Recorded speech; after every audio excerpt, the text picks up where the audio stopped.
Hey guys, just want to welcome and thank everybody for coming today and joining us, and just want to talk a little bit about what's been going on. And it's been quite a summer, and I guess spring rolls into summer, but a lot of new adventures, a lot of meeting a bunch of new people for the first time, meeting a bunch of players for the first time. But it's been quite an experience, and it's our 8-week period has been good for us as a program. There's still things that we want to get to, we want to clean up, we want to finish, we want to complete, but we're getting there, and I feel good about the progress that we made this summer and where we're going as a program. So, I'm happy. I'm excited. I'm fired up that it's now the page is turned to August, and here in a few weeks, school will be starting. There'll be more people around. We'll get back to work as a team, and we're inching closer and closer. I think I saw on the internet the other day, maybe yesterday, was 100 days until the opener. So we're looking forward to that. We're counting down the days, and we're looking forward to a fun season. So with that, I will open it up for questions. We'll start with Mark Brennan. Mark, go ahead. Hey, Micah and Chelsea, congrats on the new gig. Nice to see you here. Thank you. Hey, Micah, can you tell us what your goals were over the summer?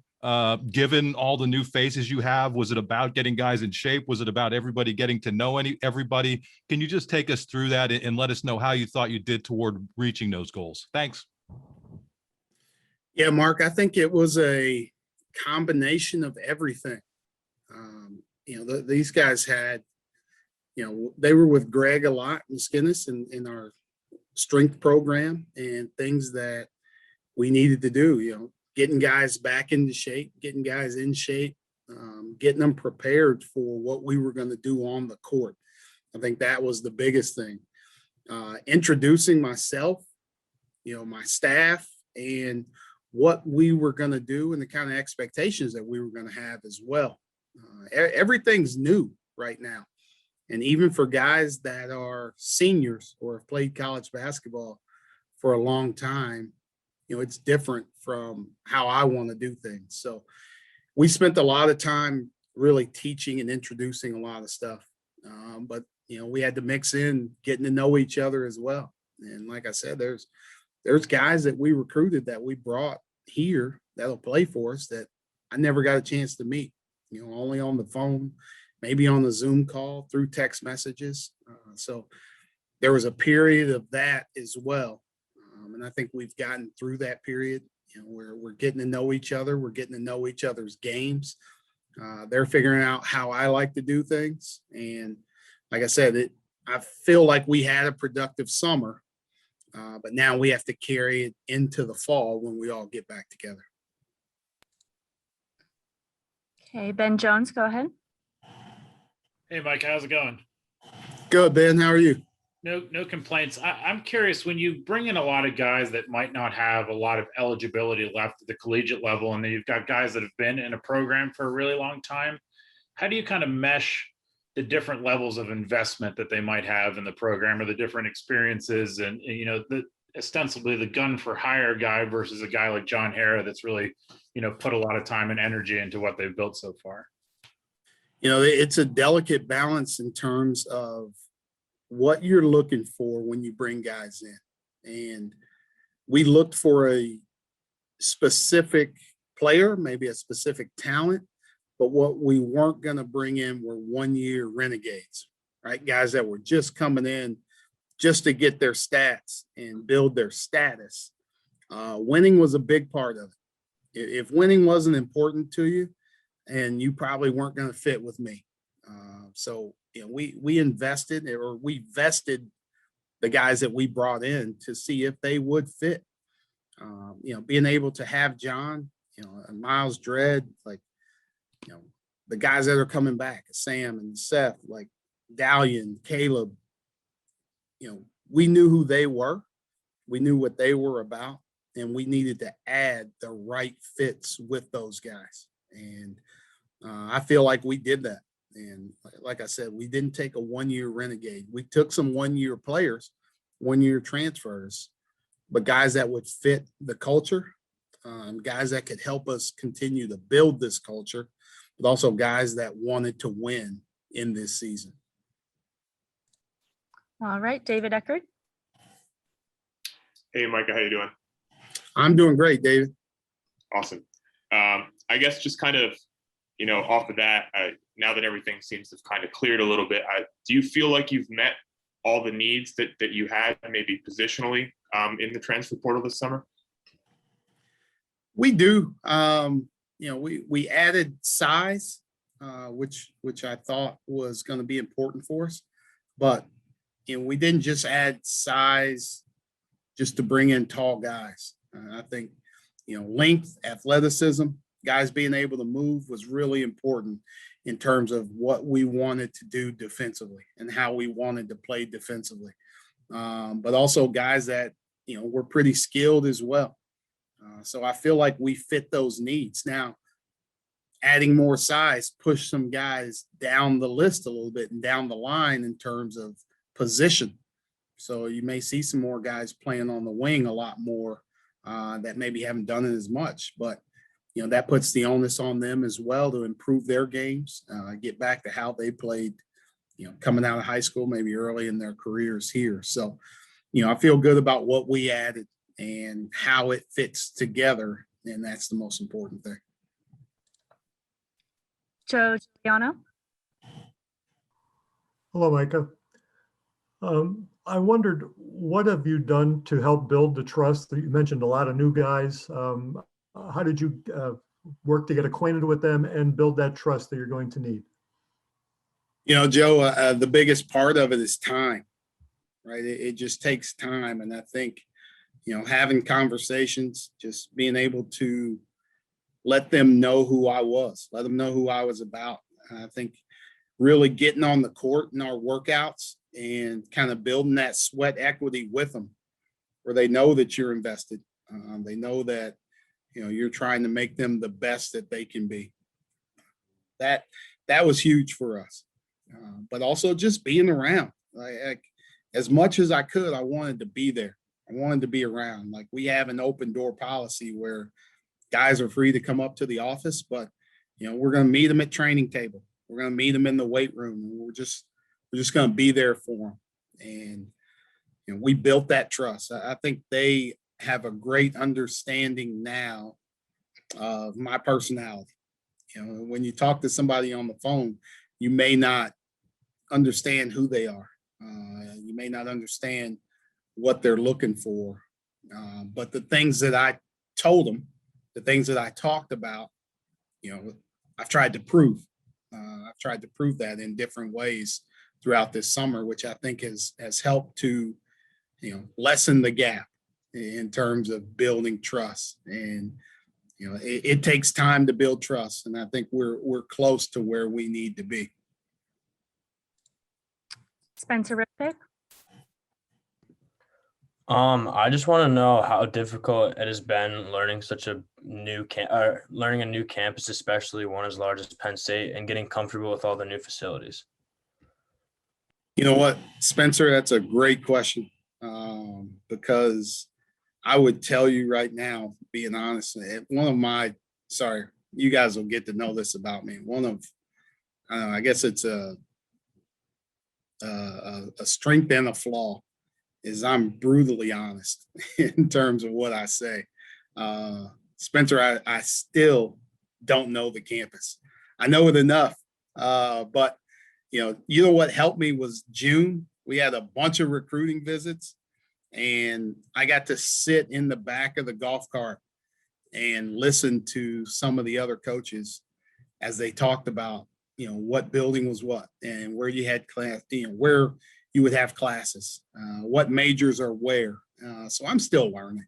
It's taken time. I can get in my car and I can get to a lot of different places. I may not be able to tell you the street names, but I can get to where I need to go. And I can do that on campus as well. I can do a campus tour. And if I don't know the answer and I tell the recruits this, I'm not going to lie to you and tell you I do know. I'm going to get the right people to help me. And that's where, a guy like Nick Colella has been so helpful. Adam Fisher, who knows the campus so well and went to school here, he's being helpful in that way. And even, our guys like Bo Wagner, one of our GAs, it's been great to have those guys really help me and help me learn, campus and the community and getting through all the facilities. Okay, Corey Geiger.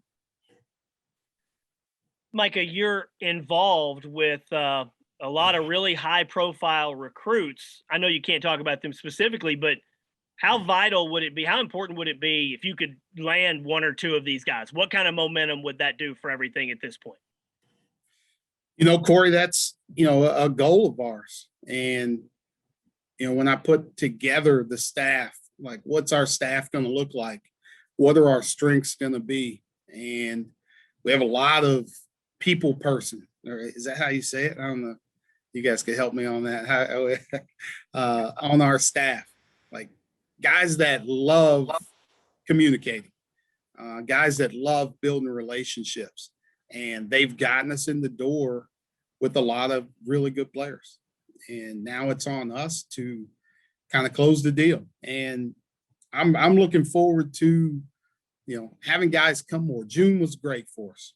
We had a lot of visits in June. I'm looking forward to having students on campus. I'm looking forward to the football weekends. Things are going to help us sell Penn State and really close the gap and close the door. So we want to really ride this wave and ride this momentum to push us forward in what we're doing recruiting. And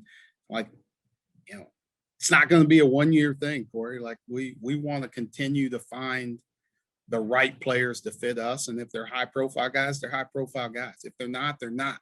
My goal isn't to win, the battle in, the November signing date. Right, we have to turn whoever it is. We have to make them better players while they're here. So we have to find the right fits for us. And if they're a 5-star guy, if they're a 4-star guy, 3-star guy, 2, 1, whatever it may be, if they fit Penn State, we're going to go, all in on those guys and see where it leads us. Andrew Clay. Hey, Coach. Andrew Clay, WTAJ in Altoona. I hate that this has to be my first question to you, but given what COVID has been in the news lately, how much is that part of the conversation between you and the team or you and the athletic department right now as things move forward? Yeah, good question, Andrew. That's, obviously with the times that we're in, things are constantly changing. And I think being able to have last season really kind of prepared everybody for what possibilities there may be. And things could change really quickly.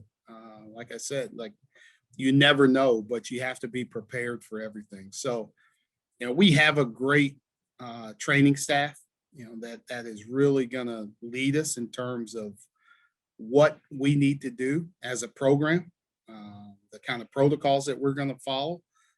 They're going to push us in the right direction, and our administration as well. And we want to keep everybody safe. Those are conversations that we want to continue to have. We want to continue to educate our team about, what's going on in the world, what's going on in the county, what's going on in this community. And then things are going to be different once students come back. So, we still have to be safe in what we do.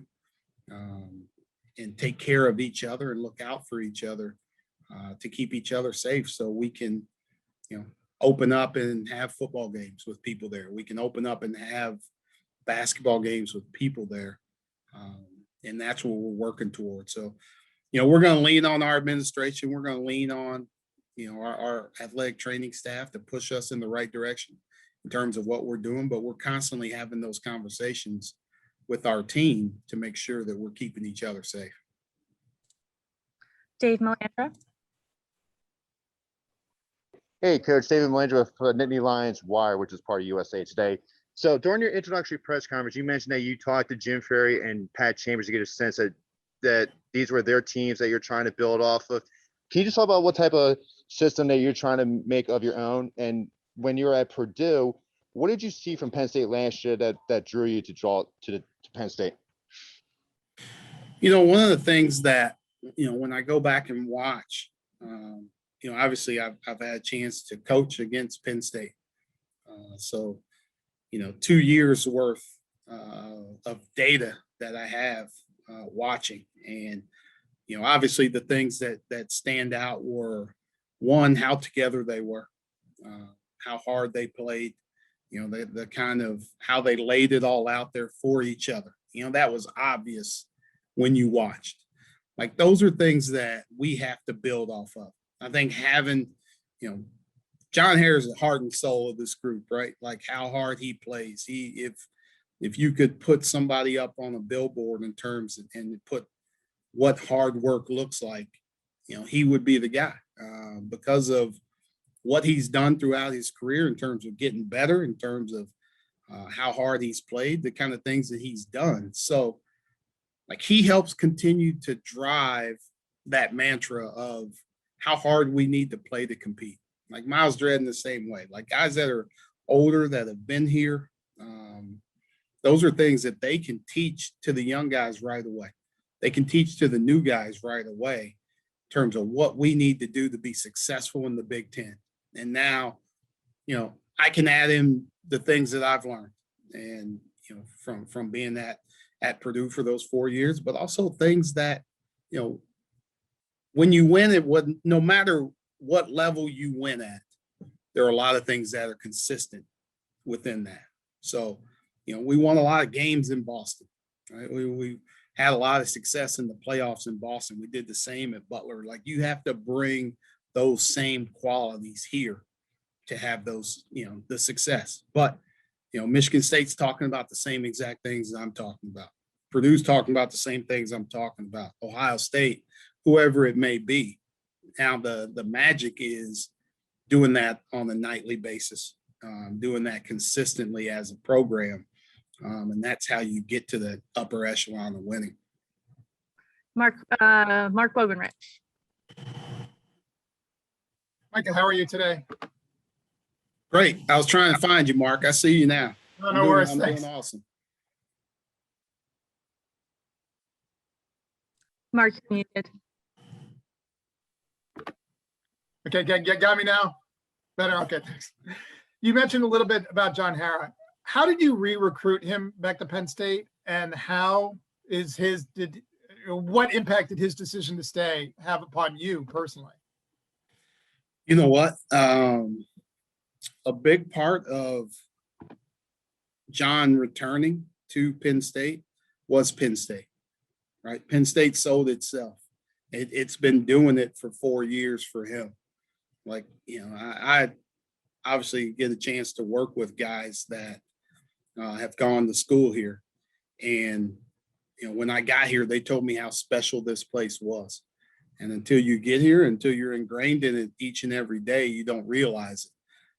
John's realized it, and he knows how special this place is. And he's invested a lot into this place. And, Penn State's going to invest right back into him in the same exact way. So that was an easy sell. And, I just had the part of, like we talked about earlier, building trust with him.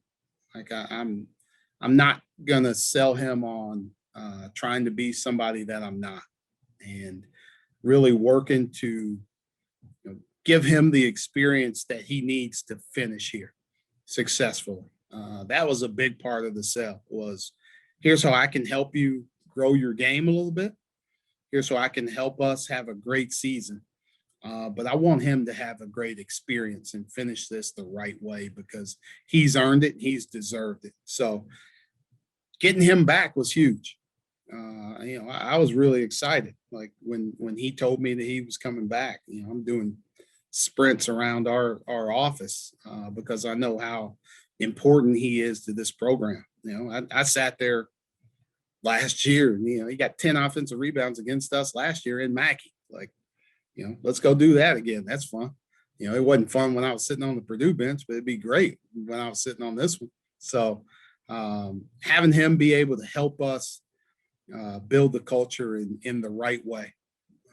Like I said, he's the poster boy for hard work in terms of what you can do as an individual when you put the time in. So it's huge to have him back, and we're really excited about that. All right, we have time for 3 more for coach. We're going to start with Nate Bauer, then go to Daniel Gallon, and then Joel Neuschwander. So go ahead. Hey, Micah, how are you? I'm great, Nate. How are you doing? I'm good. Hey, I'm just wondering, once you got these guys onto the court finally, how did they match or not match whatever your preconceived notions were about the type of players that they were and the type of group that you had, which might be an end around to asking how good do you think these guys can be this year?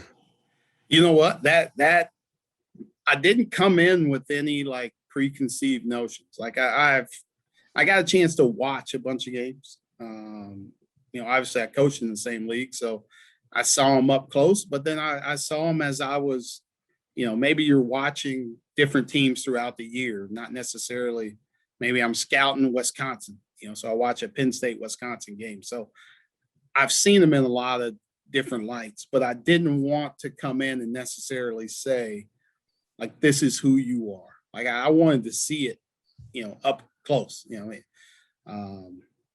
up close and personal on the floor. So also wanted to see how they responded to me. They responded to the things that we did. So I wanted to make them a little bit uncomfortable in terms of what they did.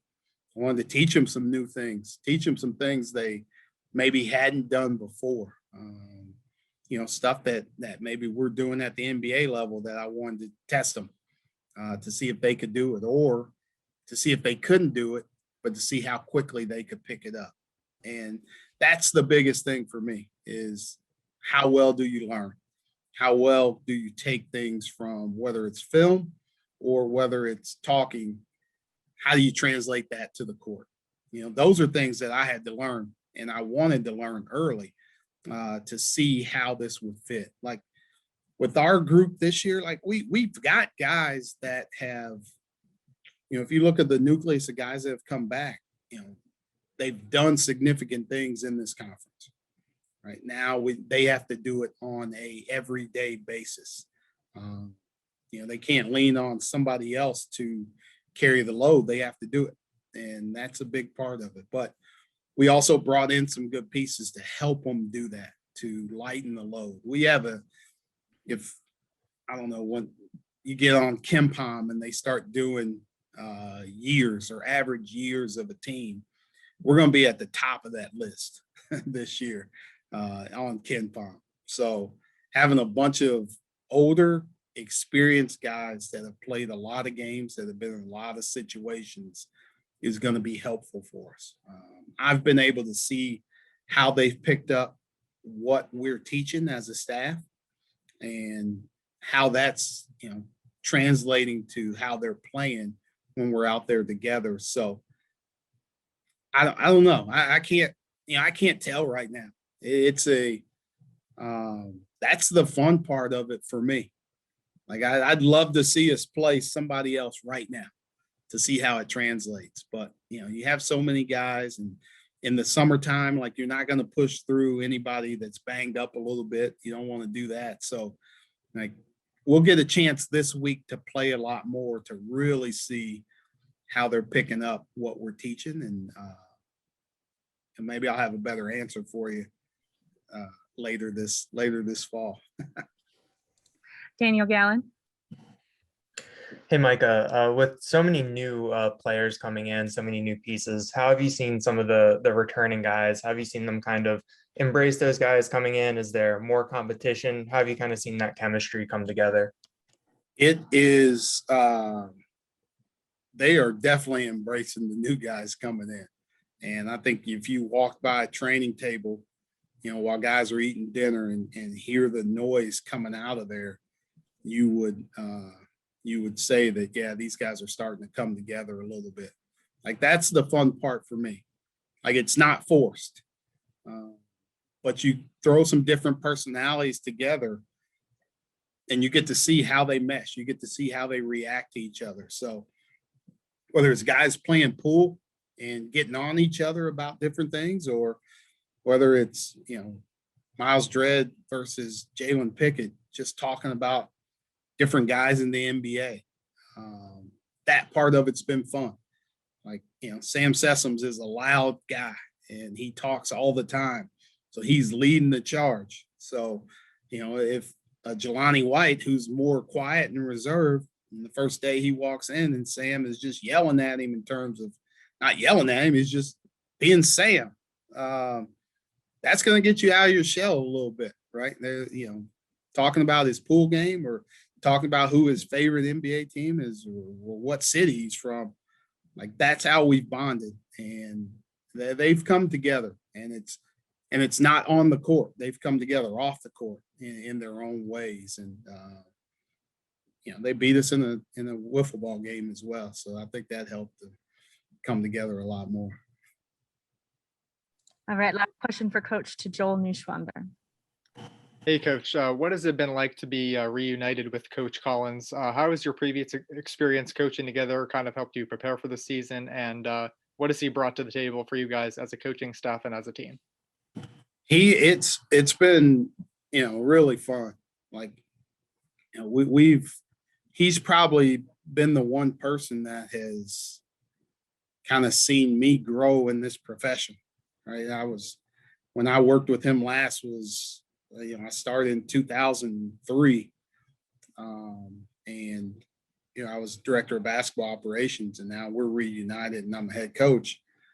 But, he's been kind of there the entire time. Like, he's a guy that I talk to, throughout different seasons and just pick his brain for advice and everything else. So, like, what he brings is, obviously, one, with our staff, he knows me. We've worked together.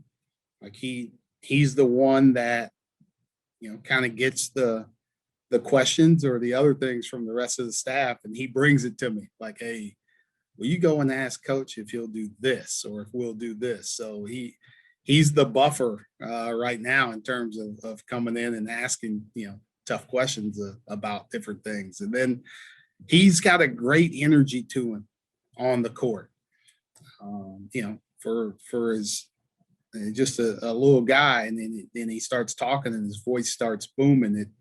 It wakes up the gym, when he starts talking and he starts getting into guys and getting after guys. So I know a couple of guys last week when we walked over, they told me he's the bad cop to my good cop every once in a while. So I can be nice to the guys all the time because I got Coach Collins there to get after him if we need to. So it's been fun. The experience has been fun.